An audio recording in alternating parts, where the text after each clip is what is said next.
السلام عليكم ورحمة الله وبركاته.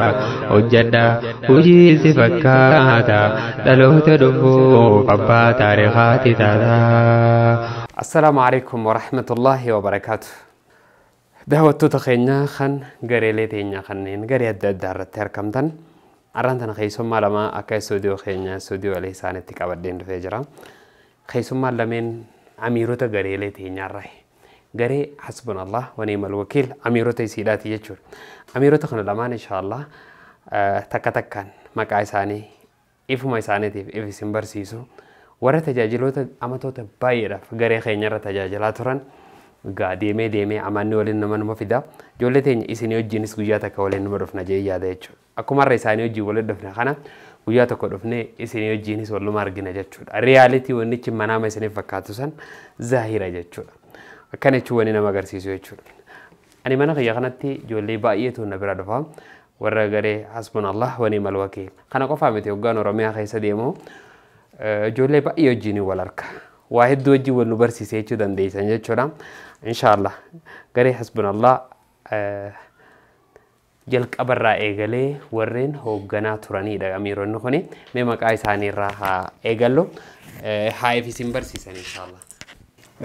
kabajamtoota fi jaalatamtoota miseensota keenya alhamdulillah baga rabbiin sagantaa guyyaa irraa kanaan walitti nu deebise. Anis maqaan kiyyaa kan yeroo hedduu namoonni garee keessatti na beekaniin Abuu Zayfadha. Maqaan kiyya garuu Amiin Hussein. Bakki dhaloota kiyyaa naannoo Oromiyaa godina Arsii Bahaa Aanaa Roobiti kana fakkaata. السلام عليكم ورحمة الله وبركاته. خبرتون بالإسلام جارت مفقالي في الجاري كان قوت الدنيا خيط تركمتن أكسو ما كان جري حسبنا الله ونيم المولى ونيم النسي جارت تركمتني في جري لي أدى تان حسبنا الله هو التخيط تركمتني جولا عربة كت تركمنو منا منشد إنجنير أستاذ حاج عبد الرحمن حسين تركمنا مكان كيا ذاكر أحمد صابر نانجاني ودين هرجبا أنا فديستي راين في خالصة أستاذ جلو لركنو هدو نمده yeroo baay'ee namni gidee biyya Arabaatii fi biyyoota alaa kana jiran waan sheekoyitan bira dhufan irratti hin fakkaattu. Sanii miti akkatti yaadna sanii miti isinis warri amma ala jirtan kun booda akka carraa akka keenyaa harkattanii munashida injiinar Ustaaz Abdurrahmaan Huseenii fi akkasuma munashidoota kaanii hojii akka warkitan abdii isinirraa qabna. Dura dirsoo Zaakir ati garee hasbunallaah keessaa garee meeqaffaa hoogganaa turte? أن أول عمتا بروح ملا ما في قدر سدد أكبي سنتي أكبي سنة دمبيعو أكبي سنتي بروح ملا ما قدر سدد حسب الله سجل فارانتري إلى أنجا برا أما جينيو خنتي عمتا لما كان حسب الله سجل فاتوري يجسيمو حسب الله ديدمي تكا في هنجا ديدمي في شاني أميرتين دامه جريشان أميرتكو خنوتران أمير دول أنجري ديدمي تكا هنجا ديدمي شاني رجوسون أكتراتي كوان خرابي جاغلتي akkasitti hasbunallaah sagalaffaa seeraan haasanii diidamii takka hanga diidamii shayiran fidan seeraan hoogganuu ture akkasitti walitti dachaan inshallah rabbi. Amiin Hussein yookaan Abuu Zayfaattiin isin deebisa. Asumaanuu daawwattoota keenya waan inni isin himuu barbaadu tokko Abuu Zayfaan amata meeqaaf Abuu Zayfaan hojjechaa akka ture hin fuune ture. Haadha manaatuun qofa. Reedu kenya ana Abuu Zayfaa gisee jedha nama guddaa qaareenni isaatis as ga'u jaarsa wayiitiin se'aa ture. Kanka nama guddaa ilmaanis ijoolleen isaatu nu gaggeessu fa'aa akkasii yaadaa ture Abuu Zayfaa gisee jedhanii. Abuu Zayfaan gisee dhufu kunoo ana Abuu Zayfaadhaa jee yeroo as ba'u waan ajaa'iba irraa Abuu Zayfaan irraa hedduu sagaleen illee hin beekamu garee keenya irratti. Garee keenya irratti nama akkaan cimaa ta'e sagaleen hin beekamu. Maaliin lolanne? Barreeffamaan lola gisee hedduu barreeffamaan waan dalagu hunda barreeffamaan dalagaa. Waan silaa nuti hiyyaanne hunda barreeffamuma isaa kana dachii guutuu kanaan barreeffama isaa osoo dubbisnu hedduu dadhabaa turre. Isa ka barreessu dhiisuu nuti ka dubbisuu dadhabaa turre. Nama guddaa gaa namni kanaa kun nama ajaa'ibaa tokko gartee nama akkaanan itti yaade. Ammallee nama ajaa'ibaallee ta'u garuu nama guddaa ajaa'ibaa gartee nama muuxannoo bara meeqaa qabu ijoolluma qaqalloo tana jee yaanne ture. Duba Abuu Zayfaan ni fuune ture ijoollee ni fuudhin jechuudha. Dargaggeessa ture yeroo amata dila san laata wanni yeroo san keessatti Abuu Zayfaa jee maqaa baafatee fi akka dubriin nan jeeqneef deebi'ee biyyoota isaafuu Suudi Arabiyaa jiraatee namni fuudhee ni xiqqaata. Suudi Arabiyaa keessatti magaalaa firraachi maysuuf akka gartee ijji nama takka takkaatti hin deebineef godhuun ni mala. Abu Huzeefaan eega biyya galee dhiyeenya fuudhee amma kunoo Abu Huzeefaa ta'ee jira. Huzeefaa qaba amma alhamdulillah Allahu akbar. Amma dhugumaanu Huzeefaan dhufee jira torbaan lama dura Huzeefaan dhalatee jira. Maqaa achumaan Huzeefaatti maxxansine amma daddila san Huzeefaa jechaa akka turre Huzeefaan ardii irraa hin jiru haatiru warra isaanii jirti. Inshallah mee Abu Huzeefaa asumaanu baga gammaddee siin jecha. Siifi gareen hasbunallah waliif maalime akkamitti ilaalta garee hasbunallah yoomirraa seentee garee hasbunallah siif maali akkamitti ilaalaa turte? Faaruu waa hundaatu alhamdulillah kama rabbiiti. Ani Abu Huzeefaa wanni jedhamaa ture yeroo sanitti namni kaayoo waan fuulduraaf hawwii qabu tokko ittuma gaa yoo irratti obse ittuma gaa waan ta'eef alhamdulillah garuu yeroo dheeraadhaaf Abu Huzeefaa ofiin jedhaa ture rabbiin amma ittiin nuun gahee jira waan ta'eef. Kan biraa ani garee hasbunallah narratti ijaaramuudhaaf ji'oota muraasa qofa kan inni itti dhufe yoo xiqqaate ji'a 4 ji'a 5 hangana kan na dura dhaabbatte jechuudha. Yeroo sanitti garuu warroonni garee san akka amiirummaatitti hojjetan Sheekh Zaakir, Sheekh Abdallah akkasuma namoota ciccimoo jira kan akka Baari Alii kan akka amiira keenya kan waliigalaa hagammaatti yeroo sanirraa hagammaatti hojjetaa jiran jechuudha. Isaantu jira. Ani achirraayyuu yeroo sanuyyuu amiira garee hasbunallah tokkoffaarratti illee ta'ee jira. Boodarra namoota muraasa wajjin darsii aadiyoo yeroo san gaafiin hin jirretti akka gaafiin irraa ba'uuf garee tokko irraa fakkeenya fudhannee namoota muraasa wal gurmeessinee hanga nama 3tiin gaafii irraa baafneetiin akka darsiin garee hundarratti akka namni baratuuf tooftaa barnoota irratti nama ittiin madaalu jennee gaafii baafne aadiyoo irraa. Saba san irraa kan ka'e ji'oota muraasa booda darsii kanas gareewwan biraa fakkeenyaaf gareewwan yeroo sanitti jiran garee soonyoota biyyaalota qofa. Garee san irraa fakkeenya fudhannee darsii kanas barreessuu qabna jennee turre. Darsii sanis namoota wajjin barreessinu hanga nama 2 wajjin mari'annee jennaan itti toluu didee obboleettii teenna yeroo sanitti Zubaydaa Muhammad jedhaniini garuu biyya galtee hin beekne anamma isii waliin ture isii garuu itti mi'achuu dide garuu darsii gaafii ni baafte waan ta'eef yeroo sanitti waliin baafnaa turre garee hasbunallah jalqabarraa qooda keessaa fudhataa ture alhamdulillah hanga ammaattis waa jalaallee hin hafne garee kana keessatti waan akkaan ajaa'ibu waan yeroo hedduu na fuuldura kiyyaan banne yeroo darsii barreessinu ani walumaa galatti darsiiwwan gareewwan keenya kanaaf barreessaa ture darsii 3 ture. Darsiin jalqaba barreesse darsii tanbiyaata kutaa 1 hanga kutaa 13 barreessaa ture. Darsii kitaabu tawhid darsii haga 22 barreessaa ture. Darsii yeroo baay'ee barreessaa ture darsii seenaa musliimoota biyya keenya kan ustaadni kenna hanga ammaatti biyya kana jiranii nu barsiisaa turan darsii 11 irraa hanga darsii halqa 34 barreessaa ture. Darsiin sun hanga ammaatti Facebook jaalallee jira waan ta'eef darsiiwwan kun hundi kan barreesse kuni. Kana fakkaata darsiin gara barreeffamaa itti yeroo sanitti garuu gaafa akka jalqabaa yeroo tokko silkiin akka malee azaana godhe bilbilli kuni darsii tanbiyaataa kana daqiiqaa 22 erga barreessee xumure yeroo hedduu si'a 2 deebi'ee darsiin san barreessuudha yeroo sanitti sa'aatii 2 kanatti fudhata darsiin tokkochi erga barreessee silkiin harka of duuba deebisee hogguun laalu sa'aatiin sila darsii gareedhaaf sheer goonu akkabaabii sa'aatii 9 barirratti sa'aatii kana ture yeroon barreesseetiin irraan gahu narka of duuba deebise si'a 2 walirra yeroo hedduu muudannoon akkanas darsii keessatti barreessulleen numa jira jechuudha nama muudachuun numa jira. Barreessitee eega fixxe booda oggalaatu hin jiru. Of duuba narka deebi waan ta'e irraan beeku.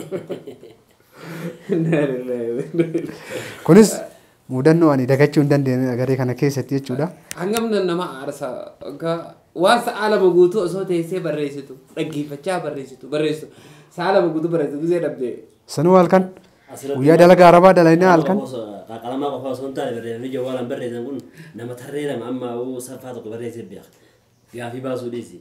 Waa barreessuun akka minagaa jennee gahuu gaafachuu osoo hin taane gaafii tartiiba eegdee gisee barreessitu. Hedduu namatti ulfaata. Isii taala mana jalaa bu'attu barbaada. Kanaaf namni waa dalagu waan dalagu keessatti mudannoon isa mudachuun hin hafu yoo irratti obse malee akka carraa ta'e gaafa darsii kana barreessu darsii gaafii kana barreessu yeroo san ergan suudii seenee akkana baatii 5 nanqatu akka carraatti Sheekh Muhammad Ali bulchiinsa yeroo ammaa jiru kanaan bakka tokko jenna ijoolleen darsii wajjin barreessinu onlaayinii gubbaa hin badan carraan darsii guyyaa san barreessu kiyya ture darsii barreessee ture waan ta'eef gaafii irra baasuudhaaf yeroo mudannoo si mudatte irraa mudannoo jaa'ibaa takkaan na mudate sunis dilan kana caaluu malti asumaanuu daawwattoota keenya mudannoolee adda addaatiitu jira hoggaa waa dalagan namni dalagu waa mudata beekta nama waa dalagu waa mudata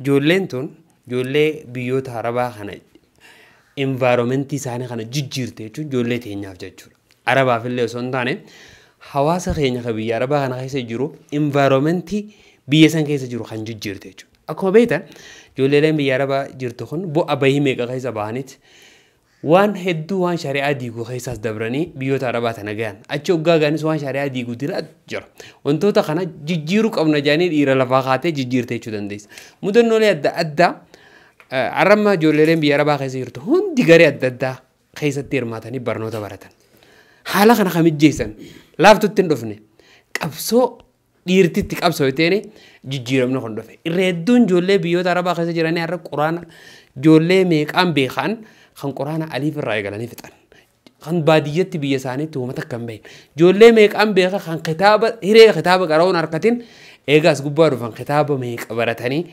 aalima ta'anii daawaa godhaa jiran ijoollee hedduu jira jechuudha jijjiirama uummanni riskii barbaade biyyaa beekun diinis nu jalaan hafin jedhanii qabsaawanii bakka tanaan hawaasni keenya walitti qabanii garee nama 40,000 50,000 20,000 kata'u gareelee adda addaa irra walitti qabanii barsiisanii asiin gaha yeroo kana keessatti mudannoolee adda addaa nama mudata mee Abu Huzayfaan barreeffama barreessa yeroo hedduu gaafii baasa waa hedduu irra hedduu sagaleen hin dhageenyu isaa garuu waan barreeffamaan nu beeksisu seera adda addaatiin nu beeksisu ulaagaalee adda addaatiin nu beeksisu isaa barreessa kanarratti mee mudannoo si mudatte mudannoo ajaa'ibaa jettee kaastee jirta mee maaltu si mudate mee mudannoon sun yeroo sanitti akka carraa darsii baasuun gaafsan kiyya ture gaafii baasuun darsirraa akkan carraa sa'aatii jidduu magriibatii fi jidduu ishaayitti darsii erga fudhee barreessee booda mudannoo ajaa'ibaa wayinatti man dawwalanitti ijoolleen akkan anaan jedhanii rabbi rahmata isaanii haa godhu faadarii kiyya amrite yeroo sanitti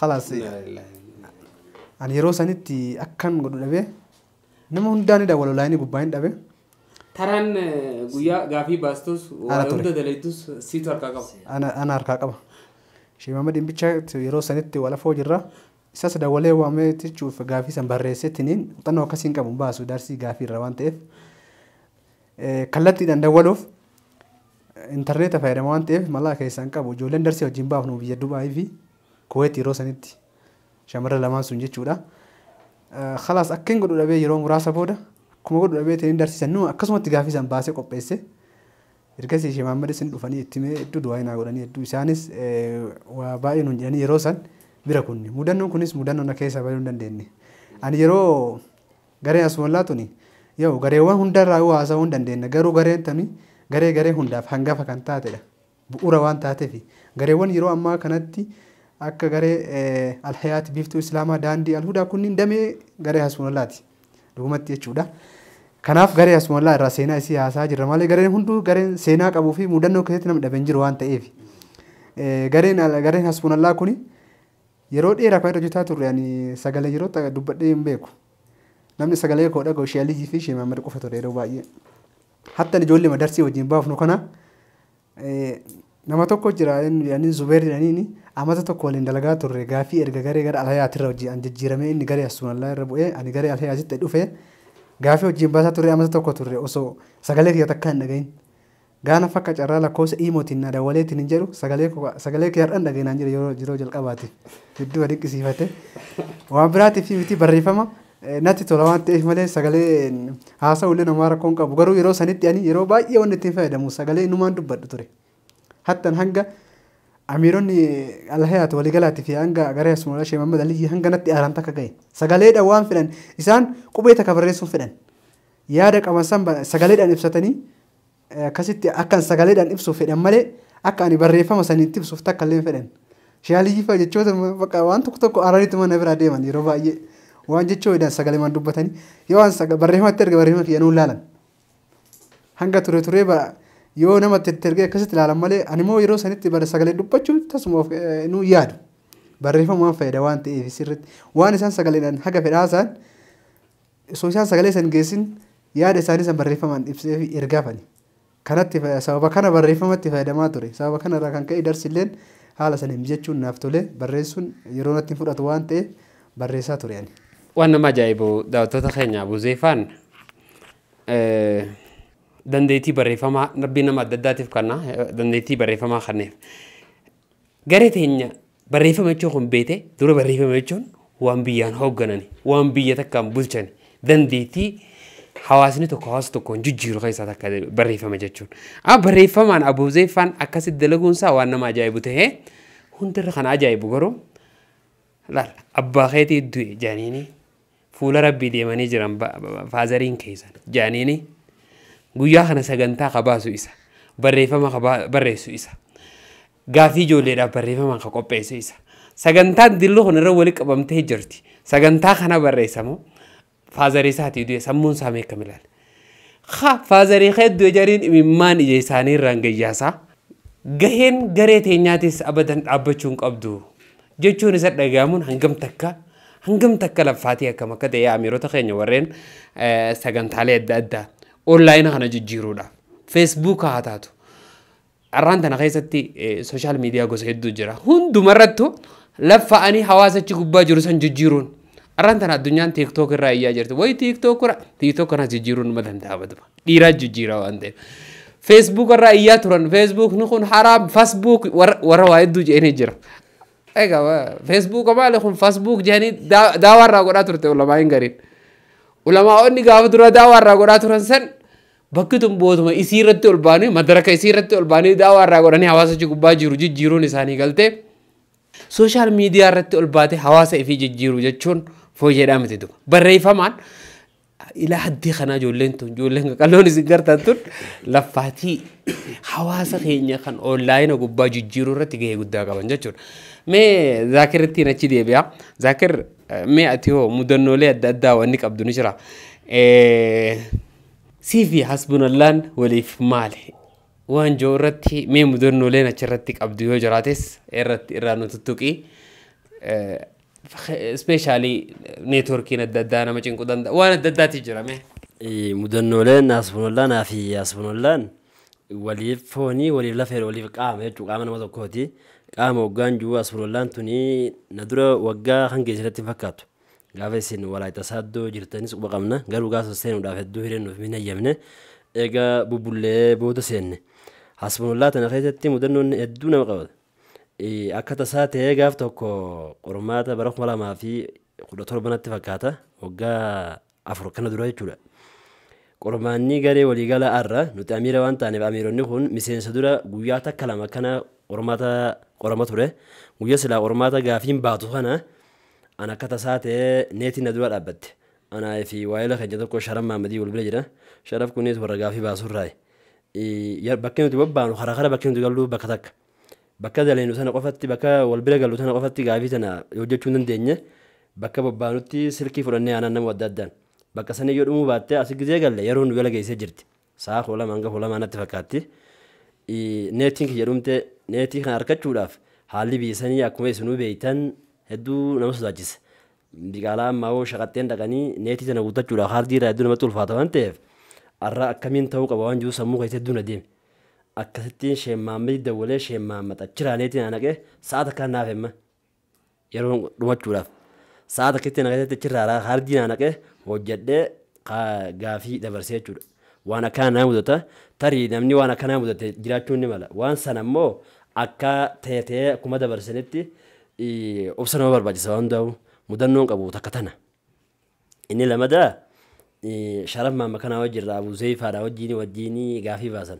Gaafii baasuun qalamaatii miti barreeffama nama jaasoo osoo hin taane gaafii san baasuun hanga namatti ulfaattu nama gaafii san baase Abuuzeefaa beekaa kun amma na dura ta'a. Gaafii tana baasanii bakka itti erganii jiran maasa nama sheemmaammafaa sheeqalii faa turaanatti fakkaata. Isaan kan irratti erganii eega inni fixee gaafii ergee fixee jee rafeefaadha irratti dawwalanii gaafiin ati arra baaften taane irra deebi'aa irratti hojjedhuudhiin. Akkasii ka'ee nama bakka hojii dalagaa namni nama dhaguuf feesbuuk alaaqaa namatti iyyaamire masgiida dhaqee masgiida gaafii tana baasaa bulee osoo rafin jechuudha. Sharaf jechuudha. Sharaf osoo rafin Maashaallah. osoo rafin akkasi qaadiraa bulee gaafiin bariisaa salaata subii dura daa sagal saa kudhanitti ergamti na fakkaatti akkasitti fixeefirraa sanumaa wal arasirraa qeebalamtee ittiin ijoolleen qoosaatti woote namni kan muuxannoo barumsaa dhabuu irraan ka'e osa nama godhaa beektaa wayi jiraa jette malee barreeffamatti jirtu baana manjan nama kophaa deema kana akkasitti muuxannoon biraa takka tanuma.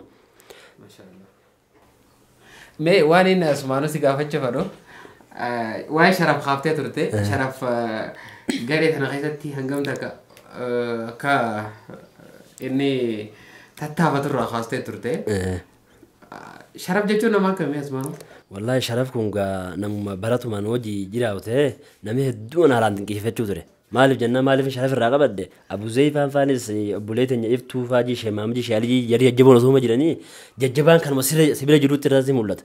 Maaliif kaa isaan quban qabu wal biraan dayne waan ta'eef akka jarraa isa kana biraan jira. Guyyaa tokko akka tasaa barreessi jenna kan. Gideen gaafiin hanga 10 irraa ba'a. Ajjoo irraa gaafii hanga 10 baasi jenna kanne akkuma itti dubbifamtu qabdu jechuudha. Ana akkatti isin barreessanii gaafii tana takka hanga 30 faa gidee qormaataa faa gaafii 60 fadeessan. Tan akka itti hojjettan na ajaa'ibsiisan arraaboo jalatti kan inni jawwaala isaa deebisee jechuudha. Gaafiin namatti uffachuu irraan ka'e. Sharaf achirattiin niin qudheeffan. Abu Zeefaa yeroo dakaalee ol garrummaa dhugatti sii jedhini jakeeta ilaaluu turan. Maaliif jennaan barreeffama saniin nama adda galchuu jechuun namni kun yoo kam xiqqaate biyyoota adda addaa keessira biyyoota Suudii qofa osoo hin ta'in biyyoota Arabaatii fi biyyoota Faranjiilee jiraachuun mala. Nama kana barreeffamni kun jala galuu dhabee akkatti adda baasuun isaanii hedduu waan na dinqisiiserraa. Mee Amiroota keessa walumaa gala sharaf takka jettee jirta. Akka Amirotaatti garee keessa yeroo jirtutti hojiin isaa nama kun hojii hawaasa jijjiirtu nama cimaadha namaan dinqisiifadhu irraa jettee warreen maqaa isaanii kaasuu dandeessu. Wallaahi warri maqaa isaanii ta'an hawaasaaf jettee yaaddume. Hedduu dhagaa sharafuma jee Abu Zeefaalleen kun ni jira. Sheekh Mahammadii fi Sheekh Aliyyi dubartoota keessaas iftuu faaxee namni jajjaadadhu jechuudha. Inni dura ta sharaf haasofne Abu Zeefaa fi sharaf walumatti akkaa'u. Sheekh Mahammad waan hedduu yeroo zaame kanuu fudhate wanni Sheekh Mahammad ni haasofne jenne. Maaliif jennaan gaaf tokko hangaree sagalaffaa irraa hin amiira. Nama keessatti fidee aad godhan beeyinuu gurbaa tokkochi keessiira. Gurbaan wanni inni ergu si rifachiifti. Si ajaa'ibsiifti. Garuma silaa'uu taphaan namni wali qabatu keessatti waan akkasii arguun hedduu namatti ulfaata. Gurbaa kan iyyinee ijoolleen ootee keessaa rimoot godhinaan janii godhe. Ammas fidanii keessatti deebisan wallee namni siin godhu jira.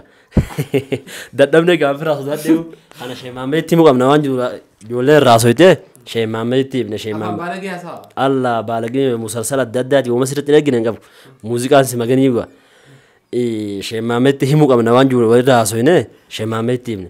Sheekh Mahammadii gurbaa sana akka godheen beekaa miti kun ofidii Amiiroo godhee achirratti kophaa baafatee jechuudha. Leenjisee nama leenjisuu irratti asirra Sheekh Mahammadii waan hedduu nama dinqisiisuu qaba. Anama tokko rakkee namni hedduun gareen gaa hedduu laamire garee hedduu tan keessa akkana jiraachuun mala nama kanaa sirreessanii gareen naqanii fidanii Amiiroo godhuun kun waan hedduu namatti ulfaata. Annama san silaa akka mataa kiyyaa taate Amiiroo godhuudhiisi salaamtaa waan godhuuf nama waan akkasii namarratti erguwa. Akka ittiin Sheekh Mahammadiif asitti ta Sheekh Mahammad gaa hanga mataa irraa xu'ina kana fakkaatti Sheekh Aliyyiitti haa dabarru. Sheekh Aliyyi kun guyyaa barumsi hin jirre. Sheekh Aliyyi garee hasbunallaah ture gaafas. Gaafas hasbunallaah ture. Gaafasumaan beekamalee alaa kana eega baadhaa adda baadhee qaroo biraatu adda beeri. Akkasitti Sheekh Aliyyiin guyyaa jimmataa barumsa hin jiru natti fakkaata. Guyyaa jimmataa barumsa hin jiru barumsa hin jirre kan namni keenya kun hedduu butannoo barumsaa waan hin qabneef guyyuma barumsa hin jirre abdiiwwan dhaga'iin kanatti irraa beedhuma. Kanuma onlaayinii irra jiru jechuudha. Akka namni kun onlaayinii irraa badee baruuf barumsa kanarraa hin jeeqomne jechuudhaaf gorsa adda addaa bakkuma jiru sanirra waraabee irratti erguu ture gareetan hundarratti raabsuu turan jechuudha. Faaxeen sun duubaan dhuftee nama Amiirota kana kan duubatti hafe isiin koree waan taateef nama kana kaaftee akka Amiirummaan kunuu miseensa kana qulqulluu baatu gortee akkas galuudhaatti faaxeen ergeensii hedduu guddaadha. Iftuunis akkuma Abu Zeefaa faadhaa wajji jirtu Sheekh Aliyyi faadhaa wajji ilaaltee garee tana barreeffamni gidee barreeffamee dhufe namni nama ilaaluu jira mire isiin achi keessaayi Sheekh Aliyyi faadhaa wajji ilaaltee nama raddeebifti warra barumsa barruu qoratanii jechuudha. Asirratti isiin hedduun ajaa'ibsiifti. Barruu sana hedduu qorattee takkaffaan fakkeenyaaf amma filannoo taate takkaffaa qajeelfama tokkoffaa kana dubbiftee filannoo isiitti gaddabruun hedduu ulfaata. Namuma silaa dubbisu kanaaf shawwadu mala jechuudha. Habarreessu dhiisi. Isiinis akkasii waan kana adda baaftee nama kana akka namni fakkeenyaaf yoo gaafummaan takka tokko gora taate guyyaa kana guutuu sudhaanus akka waan ati maashinaan ammaa kompiitaraan barreessuutti si arrabsaa'u. Akkasitti tamimaanis hedduu wanna keessatti walitti dhufne oomisha abdii biyyaa hasbunallaah keessatti jabduu mataatee turte gama oomisha abdii biyyaa kana gidee dhuftus hedduu nama walitti qabuudhaan nama jeequ akkuma sheemaa masanii tasgabbeessuudhaan nama yeroo hedduu nama fayyadaa ture jechuudha. Akkasii rabbiin jazaa isaanii haa kafalu seenaa isaanii mata irraa yoon tuqe hanga nama fakkaatti yoo bal'ifnee ilaallee guyyaa kana guutuun oolchetti. Baay'ee ulfaadhaadha. Mee asumaanoo ammas gaa daawwattoota keenya bu'aa bahii hedduu keessa bahanii dimoogiraafii biyyoota arabaa jiru kana keessa hawaasa keenya kachuu jiruuf jireenya isaanii gara barnootaatti jijjiiranii jiran ijoolleen tun. Bu'aa bahiin isaan keessa dabran mudannoleen adda addaa isaan keessa dabran akkuma dhageessan kanaan hojjettoota achi keessa hojjetan keessa kanatti dinqisiifattu yookaan amiironni ati beektume kadurii fi qaamaatis warreen ati dinqisiifattu eenyufaadhaa buuseefa warreen amma jiraniifis jajjabina ta'a inshaallah nama dalage seenaa hin irraanfatu sammuu namaa keessattis boota qaba namni waa hojjetu mee warreen sammuu ta'e keessa boota qabatanii jiran eenyufaadhame.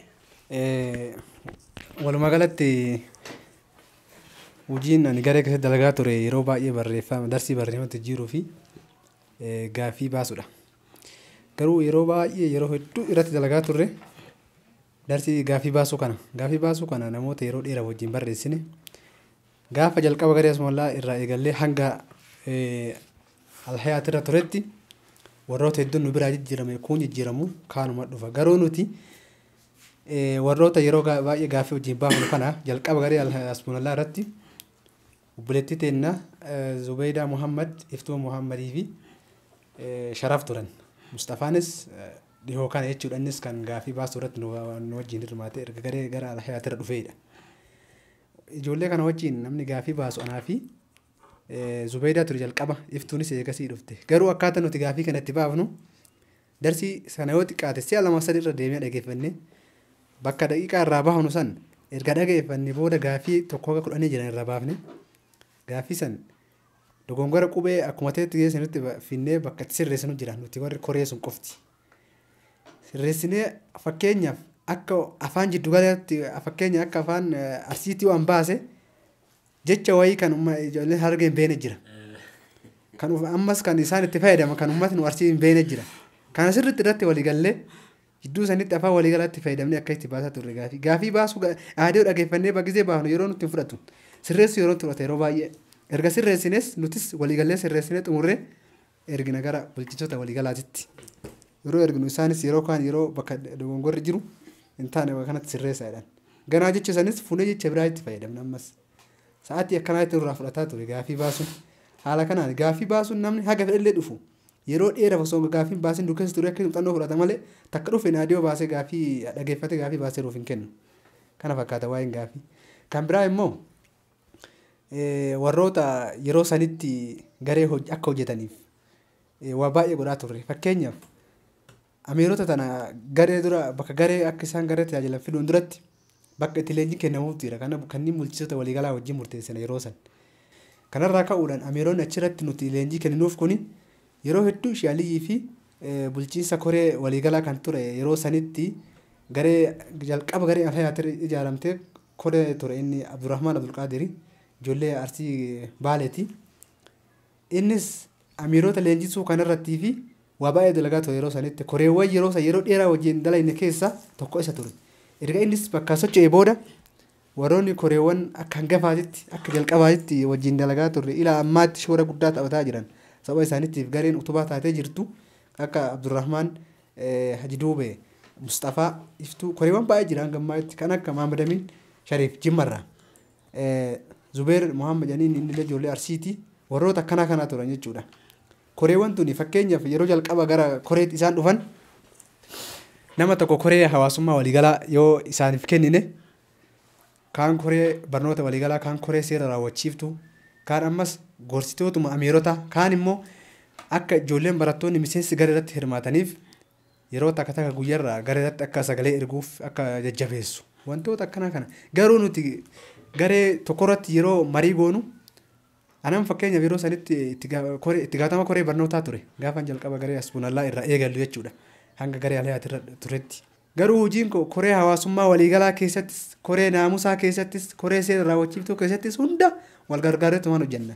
Koreewwan hojii baay'ee dalagaa turan hojii isaanii tokko lamaan miti maaliif kan halkan inumaa taasuma halkan rafuu hin dandeenye jira dhugaa gama hojii kanaan maaliif yeroo nuti gaafii barreessineef namoota gaafii wajjin sirreessinu jira kan immoo gareen immoo sa'aatiin itti cufamtu sa'aatii afurii walakkaa turte gareen hanga ammaatti ni cufamti garuun gareewwan garee sagantaa ittiin cufamtu kanas kan qopheessu koreewwan makaa ganamas sodarsiin gara irratti raabsamin dura gareen sagantaa banamutu jira du'aa'ee ittiin banamu gareedhaan kanas itti gaafatamaa nama tokko jira garee kana hunda haga fe'ilaa ba'atu kan yeroo hundaa wannoo godhu ammas darsii barreeffamee dhufe kanas koreewwan kanniintu jirra walcha fakkeenyaaf darsiin erga barreeffamee bakka iddoo bira itti ergamu jira iddoo itti sirreeffamu dogongora qubeetii fi dogongora jechoota fi waan sirreeffamu jira waan baay'ee sanis koreewwan sun walii galanii namoonni yeroo onlaayinii gubbaatti argaman sirreessanii wajjin darsiisan fuudhee garee hundaaf kan raabsu ammas qaama tokko yookiin nama tokko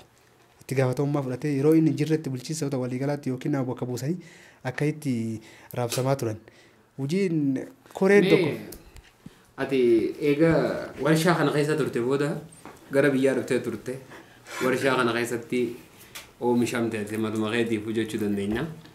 Tokkoffaa garee tana darsii tana dhugaa dhaggeeffattee gaafii irraa baastu jechuun darsii sun sii galte jechuudha matuma keetiif. Sii galte. Darsii baasuun sun irratti laffaa'uun keessuun ati hangamta akkasii fayyadi. Takka lammaffaa gara biyyaa eega dhuftee garee tana jala hafuu hin dandeenye. Ispeeshaalii bakki mati jirtu sun baadiyyaadha. Yeroo hedduun ijoollee teenya waggaa galan gara baadiyyaa gisee galan gara garee deebi'an namni yaadatu hin jiru. Ati malee yaadataa jirti. Akkamitti sii mijjaa yaaddi sun?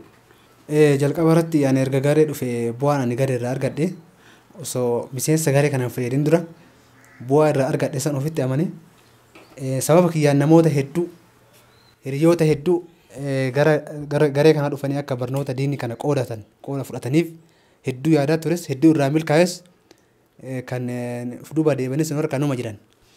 Ani gaafa garee kana keessa seenee barnoonni kun bu'aa qabaachuu argerraa duuba hin deebine waa'ee feesbuukaa fi maalii kanillee irraa quban qabu yeroo sanitti dhugaa. Ani erguma tureetiin hin jedhe garee keessatti fayyadame malee irraan beeku garee qofatti hattan ijoollee hiriyoota kootii kan ani hin daawwalleefitu jira. Kan yeroo baatii hedduu lakkaa'u jira soo rasiidumatti naqatiin mobaalatti kan ittiin fayyadamu intarneetii eeguu tadhe ji'a sadiif hanga sun dhumutti kaardimaa ittiin fayyadamu Itoophiyaallee gaafa hin daawwalle jira. Sababa iddoon nuti jiranus baay'ee magaalarrallee xiqqoo nu sumaahiitu baay'ee dhimma ittiin qabnu hin deemne shima midhaanii ni beeka waan ta'eef iddoo nuti jiraataa turre. Shabakaadhaaf iddoon numa jiraa garuu magaalarraa fagoodha waan ta'eef bakkeen nuti jiraataa turre. Kana yoo ilaallu gareerraa bu'aan ani buufadhe baay'ee tokko na gammachiisa. Sababa kanarraa kan ka'e gara hojii itti aanutti tarkaanfadhe akka hawaasallee fayyadu beekeetiin irraa akka duubatti hin deebine taasise jechuudha. Garee keessa turuun barnoota barachuun koo ammas hawwaata fayyaduun gama biraatiin erga galee maaltu akka garee kanarraa sin fageessine si taasise kan jedhuuf deebiin isaa ani waan kaleessa ture waan beekuuf bu'aa inni qabu beeku waan ta'eef guyyaa ji'ootaa miti torbeedhaa miti guyyaa miti sa'aatii miti sekoondiifuu irraa fagaachuu hin danda'u garee kanaaf ni agartanii erga galee amata sadii akkanaaf deema takka irraa fagaadheen beeku takka guyyaa takka ulaanii gubbaa dhamameen beeku akkuma carraatti akkasumatti darsiin takka irra tareen beeku aadiyoon dhedheeraan ganna bakka baadiyyaa yeroo jiraadhu aadiyoon gabbu'ee akkasi darsii barreeffama hordofa malee darsis dhiiseen beeku. Hojis amiroota jajjabeessuu kureewwan walii waan tokko jajjabeessuu irras duubaan laafee hin beeku hanga ammaatti. Sababni irraa fagaachuu dideef waan kalee ture isa waan beekuuf miidhama itti miidhamaa ture isa waan beekuuf bu'aa irraa argadhe isa waan beekuuf kanatu irraa na fageessuuf na dhooke. Baay'ee ulfaadhu siin jenna. Zakir mi'aatis dhumarratti amiroota amma jiraniif maal laamta gara dhumaa deebina. Amiroota amma jiraniif jajjabaatanii akka isaan hojjetaniif maal laamta. Wanni amma dura irraa haasawaa turre akkuma buusee faanii nu bira jirutti amiroota duraan dabran kan waggaa tokko lama dura amma waggaa lama sadii dura garee san irratti hojjechaa turanidha. Warri amiroota amma jiru waliin dhaamu isinis akkuma boruu seenaan isin dubbattu akkuma jara amma haasawaa jirru kana isinis barumsa keessanirraa akka if duuban deebine wanni ammaa dura haasawaa turre wanni tarii bakka dalagaatti haalli simijjaa'uu dhabuun mala bakka hawaasa hojii jiraattu kana wajjinis hedduu walii ga'uu dhabuun ni mala. Amma fakkeenyaaf lafa baadiyyaa suuduma sanattuu kurfaan ati galtu manni tokkuma bakki ati ala gabbaasu hin jiru. kurfaa kana nama keessa taa'eeti waan kana hojjedhu jettee hedduu sitti ulfaata namni kun asii muuziqaa bana kun asii feesbuuk eegaa sitti ulfaata waan ta'eef wanni akkanaatu akka irraa eef duube isin deebifneen asumaan isin dhaammadha kun dhaamsa kiyya kan tokkoffaati inni lammaffaa hawaasa achi keessa jiru kan rabbiin sagalee tana bira geesse warra hasbunallaah keessa jiru qofa osoo hin taane warra garee keessa jiru osoo hin taane warra barraa jiru kan garee sagaluma tana akka tasaa haasoo keenya kana amma dhageegarte kanaaf wanni hin dhaabu karaa barumsaa sana akka deebitanii isaaniif dhaamsa dabarsa maaliif jennaan barumsa san keessa waan adda addaa jira barumsa Ustaaz Abdulmaan Hussein asirraa nama ergu garee Abdulmaan Hussein jennee jirtima yeroo gaafattu hasbunallaatti hin beeku namni hawaasni irra guddaa warra maqaa isiruu beeka malee garee Abdulmaan Hussein foona naqiyya si gaafata itti dhimmamtanii kuma naqiyattan sanitti jala deemtanii akka irraa qooda fudhatanii asumaan isaaniif dabarsa fakkeenyaaf namni kanuma shabakaa fi neetiillee haalli isaa mijaawaati waa'ee barumsaa irraa quban qabu feesbuukaa fi wooma adda addaa jaldeemu malee akka gara barumsaa dhuftaniin asumaan isaaniif dabarsa. Hayyee Abu Zeefaa ati hoo mee amiirota amma jiraniif ijoollee hireen neetworkiitiis wanni hundi isaanii mijaawaadha ijoollee biyyoota arabaa keessa jiraatan gaa mee ijoollee teenyita biyya alaa jiraatan kan hiree tana fayyadamaan jirreef maal laamta takkaffaadha lammaffaa amiirota keenya ka hojiirra jiraniif akka jajjabaatan maal laamta ani dhaamsi an dhaamu walumaa galatti obboleeyyan keenya kanneen carraan barnootaa kun isaan hin dhaqqabin barnoota kana akka dhaqqabattan abdii qabnas dhaamsa isin dabarsina wanni jechuu barbaadu jireenyaaf biyya ormaa baane malee barnoota kanaaf akka carraatti hin baane carrama itti arganne waan ta'eef carraa kanatti fayyadamnee garuu barachuun keenya jiraachuu qaba maaliif carraa guddaadha wanti akkanaa kun waa soo kanaaf hin lafa nuti waan biraatiif biyya baane waan ta'eef kan argachuun keenya gammachuu guddaadha waan ta'eef akkasuma namni hanga fedhillee Itoophiyaatti yoo gale biyya kanatti yoo gale hanga fedhe qabeenya illee qabaatu aanjaa garee sana duukaa deemu dhugaa hin argatu bakki aanjaa guddaan bakki itti garee baratan bakki itti barsiisan bakki itti baratuudhaaf illee aanjaan guddaa argatan biyya ormaa sanii waan ta'eef bakki shabakallee jiru bakki aanjallee guddaa qabaatan hanga feetillee mallaqallee qabaatu gaafa biyya kanatti galte ni ulfaata jireenya biyya kanaa waliin wanti martuu jireenya kanaa waliin madaalu waan ta'eef barumsaa fi biyya kana keessa jiraachuun waliin madaalu waan ta'eef carraa guddaa qabdanii warroonni biyya alaa jirtan itti fayyadama warri immoo kallattiidhaan garee kana duukaa tajaajilaa jirtan amiirotas tahee koreewwanis tahee obboleeyyan tiyya carraan nuti fi obboleessa keenya zaakiriin har'a sana kallattii kaamiraatti wal agarsiise kunis carraa guddaadha waan kaleessa keessa turre san har'a qaama wal agarreetiin wajjinuu gammachuu hundi keessan hojiin isin irra jirtan hojii hawaasa gareetis hawaasa biyya keessas fayyadu waan itti amannuuf irratti jajjabaachuu qabdanii miseensa keessanillee miseensa carraa barnootaa hin qabnellee alaa akka fiddanii barsiiftan garee kana keessatti akka turanii akka waliin qooda fudhannu akka yeroo dheeraaf garee kana immoo sadarkaa isaa guyyaarraa guyyaatti dabalchiisaa akka deemnus inshaallah walumaan turreechuu barbaadetti kana fakkaata ergaan kiyya. Daawwattoota keenya keessummaa keenya lamaan har'aan tanaa Abu Zeefaa amiirota garee hasbunallaah wa ni'mal wakiil Abu Zeefaadhaa fi akkasumatti obboleessa keenya Zaakir wajjin turtiin taasisne kana fakkaata. Bara kana keessatti yoo rabbi jekka karoora keenyaatti garee hasbunallaah irrattis garee alhayaat irrattis gareelee keenya hunda irrattu waa sadii dalaguu yaada qabna. Tokkoffaa ijoollee afaan Oromoo hin beekneef sagantaa afaan Oromoo ta'eef dandeesse takutaadhaan namni barachuu danda'u. Namni afaan Oromoo irratti rakkoo qabu yookaan seeraan barachuu barbaadu yoo jiraate garee keenya irratti barsiisuudhaaf karoora bal'aa kan qabnu ta'uudhaaf sagantaa qopheessaa kan jirru ta'uu hubattanii gara garee kanaatti akka dhuftan isin affeera. Lammaffaa warri quraana qara'uu feetan alii farraa kaasee hanga faatihaadhaatti jechuudha jidduu tan harfii baruu waan jaan garee kophaa qopheessine kan hawaasni keenya jalarraa if fooyyeessaa akka dhufuuf jecha if jijjiiraa akka dhufuuf jecha qophii keenya xumuraa kan jirru ta'uu isin hubachiisna. Gamana dhuftanii barnoota kanarraas qooda fudhachuu akka dandeessan isin affeera. Gara biraatiin bara kana keessatti quraana ijoollee qara'uu barbaadduuf ustaazota qopheessaa kan jirruu fi sagantaa garee if dandeesse qopheessaa kan jirru akka garee alhayaatittis akka garee hasbunallaah wa ni'mal wakiilittis jechuudha. Kana isin hubachiisna. Waa sadii gurguddoo haaraa jechuudha. Kanuma duraanis numa jiran ta'ee akka alhayaatitti duraanillee afaan Oromoo ni jira. Akka garee hasbunallaahtii fi alhudaa daawaa seenterittis bara kana keessa bifa oowwaadhaan eegaluudhaaf yaada qabna.